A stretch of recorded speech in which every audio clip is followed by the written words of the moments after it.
तो ओम नमः शिवाय, श्री शिवाय नमस्तुभ्यम, जय श्री महाकाल। जी हाँ भक्तों, आप सबको भी पता है कि 24 दिसंबर को साल का आखिरी प्रदोष आ गया है। जी हाँ भक्तों, साल का आखिरी प्रदोष मतलब अब जो अगला प्रदोष आएगा वो अगले मतलब पूष मांग का अगला प्रदोष होगा, जो कि 2024 में आएगा। तो और जो हमारा जो साल निकल रहा है और जो साल का आखिरी प्रदोष है, ऐसे में कौन सा उपाय कर दे कि आपकी जो भी मनोकामना है, जो कि पुराने वक्त से पूरी हो ही नहीं रही है, चाहे वो पढ़ाई से रिलेटेड हो, चाहे वो नौकरी से रिलेटेड हो, चाहे वो धन संपदा से रिलेटेड हो, कि आपके घर में धन संपदा आ ही नहीं रही, आपने बहुत ज्यादा प्रयास कर लिया, तो आज का उपाय मात्र आपके लिए है। अगर आपने आज का उपाय कर लिया तो 100% है कि आपकी मनोकामना पूरी होगी, आपका जो भी जीवन है वो सुखमय होगा। पूज्य गुरुदेव कहते हैं कि जितनी महत्वता हमारे महाशिवरात्रि की होती है, जितनी महत्वता सोमवार अष्टमी की होती है, सेम टू सेम उतनी ही महत्वता प्रदोष व्रत की भी होती है। तो वो उपाय आपको मैं बताऊंगा। आपको 2 से 3 उपाय आज के इस वीडियो के माध्यम से मैं आपको बताने वाला हूं।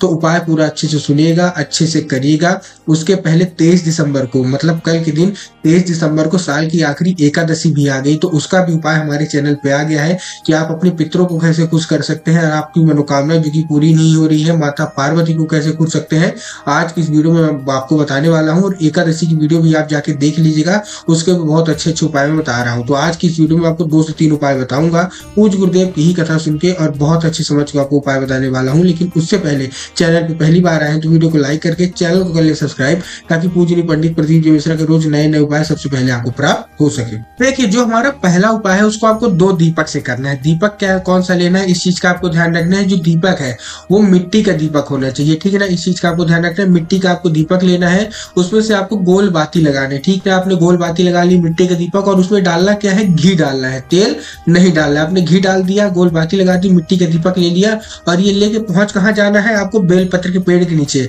लेकिन एक चीज का ध्यान रखना है कि आपको दोनों दीपक नहीं लेके जाना है, केवल एक दीपक आपको बेलपत्र के पेड़ के नीचे ले आना है, और एक दीपक आपके घर में ही रहना चाहिए। जो एक दीपक आप बेलपत्र के पेड़ के नीचे ले जाएंगे, सबसे पहले आपको करना क्या है, सबसे पहले आप जाएंगे तो आपको 3 बार बेलपत्र की परिक्रमा करनी है, मतलब गोल गोल घूमना है। जब आप गोल गोल घूमेंगे तो आपको घूमते घूमते अपनी जो भी मन से इच्छा होगी, जो भी मनोकामना होगी, वो मांग लेना है माता पार्वती से। पूज्य गुरुदेव कहते हैं कि बेलपत्र के जो वृक्ष है वहां स्वयं माता पार्वती का वास होता है, ठीक है ना। तो आपको करना क्या है, पहुंच जाना है और माता पार्वती से अपने मन की जो भी इच्छा होगी वो मांगना है। उसके बाद जो बेलपत्र की जो जड़ है, पेड़ की जो जड़ है बेलपत्र की, आपको जो दिया है वहां अर्पित कर देना है, ठीक है ना। अर्पित करने के बाद आपको क्या करना है, आपने ये काम कर लिया।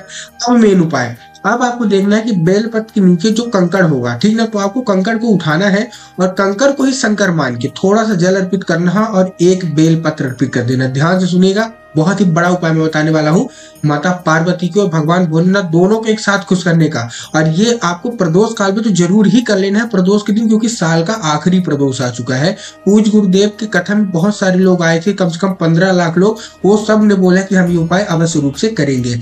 आपको करना क्या है, सबसे पहले मैंने आपको बताया, पहले आपने दिया अर्पित किया। दिया अर्पित करने के बाद आपको बेलपत्र के नीचे जो कंकड़ होगा उसी को शंकर मान के आपको क्या करना है, थोड़ा सा जल अर्पित करना है। जल अर्पित करने के बाद आपको क्या करना है, एक बेलपत्र, केवल और केवल जब आप बेलपत्र अर्पित करेंगे तो आपको ध्यान रखना है कि बेलपत्र कहीं से भी कटी फटी नहीं हो, खंडित नहीं होनी चाहिए, ठीक है ना। उसके बाद आपको करना है, एक चीज ध्यान रखना है, आपने बेलपत्र अर्पित कर दी और अपनी जो भी मनोकामना है बाबा से मांग लेनी। पूज्य गुरुदेव कहते हैं कि आपको मन चाहा वरदान बाबा दे देते हैं, मात्र 2 से 2.5 महीने के अंदर आपकी जितनी भी बड़ी से बड़ी मनोकामना होगी वो पूरी हो ही जाएगी। तो इस चीज को आपको अच्छे से कर लेना है। अब जो दूसरा उपाय है वो आपको शिव मंदिर में करना है। लेकिन ये उपाय करना कैसे है, देखिए, इस उपाय में आपको चाहिए 1 लोटा जल, 7 बेलपत्र, और चाहिए आपको 3 बूंद गंगा जल। क्या क्या चाहिए मैं फिर बता रहा हूँ। 1 लोटा जल चाहिए जो कि तांबे के लोटे में जल होना चाहिए। उसी के साथ साथ आपको क्या चाहिए, आपको चाहिए 3 बूंद गंगा जल, और गंगा जल के साथ आपको चाहिए 7 बेलपत्र। अब देखिए, जो आपने जल लिया है उसमें आपको ध्यान रखना है कि जो जल है वो आपका घर का होना चाहिए, मंदिर परिसर से आपको जल नहीं लेना है, ठीक है ना। बहुत सारे लोग क्या करते हैं, जाके मंदिर से ही जल ले लेते हैं, तो आपको मंदिर से जल नहीं लेना, अपने घर से तांबे के लोटे में लेके जाना है। स्टील के लोटे में भी नहीं लेके जाना, तांबे के लोटे में आपको जल लेके पहुंच जाना है कहाँ, शिव मंदिर। उसमें ने आपको 3 बूंद गंगा जल डाल लिया और 7 बेलपत्र। अब देखिए, जो बेलपत्र लेंगे तो आपको ध्यान रखना है कि बेलपत्र कहीं से भी खंडित नहीं होना चाहिए, हरा होना चाहिए। बहुत बहुत सारे लोग एक पत्ती का बेलपत्र लेके चले जाते हैं, तो आपको एक पत्ती का बेलपत्र नहीं ले जाना, 3 पत्ती का अच्छा हरा लेके जाना है, मुरझाया हुआ भी नहीं होना चाहिए।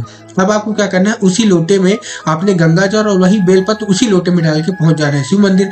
अब आपके दिमाग में आया होगा कि ठीक है, ये जो जल है हम शिवलिंग पे अर्पित कर देंगे और अपनी मनोकामना मांगेंगे। जी नहीं, आप बिल्कुल गलत है, इसीलिए बोलता हूँ पूरा उपाय सुना करिए।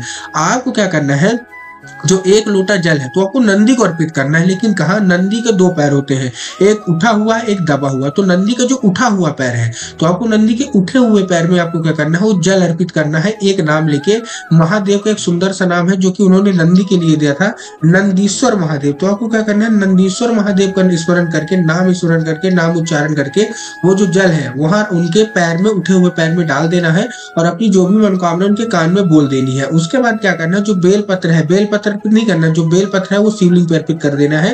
पूज्य गुरुदेव कहते हैं कि मात्र इतना ही करने से जीवन को बहुत आराम मिलता है। मनुष्य जो जाता है ये करने, उसकी सारी मनोकामना अवश्य रूप से पूरी होती है, महादेव अवश्य रूप से पूरी कर ही देते हैं। तो आप भी उपाय अवश्य रूप से कर लें।